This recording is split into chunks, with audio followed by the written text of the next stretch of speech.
In the meantime, down at Cornell, the family of Private Douglas Crawford, a recipient of the Bronze Star, the Purple Heart, who died in Vietnam, got closure when his long-lost dog tags were returned to the surviving members of his family. Our Kane Faribaugh attended the ceremony and has more from Ithaca. They are two rusting pieces of metal, held together by a string of silver beads. Mark time, march. Now held closer to the hearts of two people who have waited exactly 35 years for this moment. I present these identification tags to you on behalf of a grateful nation and with our love and respect for Douglas's sacrifice.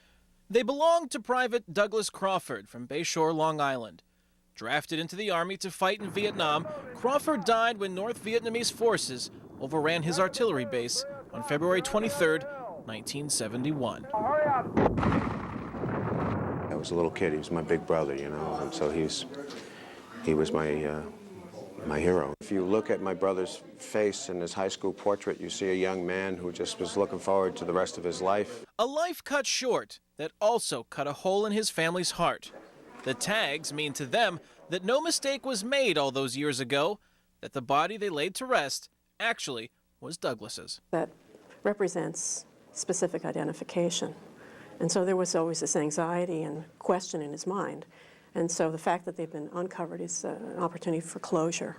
I was unaware that the tags were still missing, but I know that it was on his mind all the time, identity and whether or not it truly was my brother's body that came back. It became part of his mental illness. Their father, Albert, died last summer, 1 month before the Army found Private Crawford's dog tags tucked among papers in a government file. Order. The two men, a father and son, both of them combat veterans, will soon be reunited. I brought my dad's ashes, some of my dad's ashes with me, and I think I'm going to put them all together and talk to my sister about it. You know, I think that's where they belong. I think those two guys needed to get back together.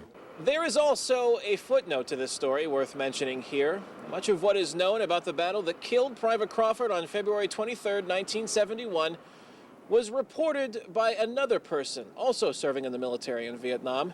His name was Al Gore. At Cornell University, Kane Faribaugh, News Channel 9.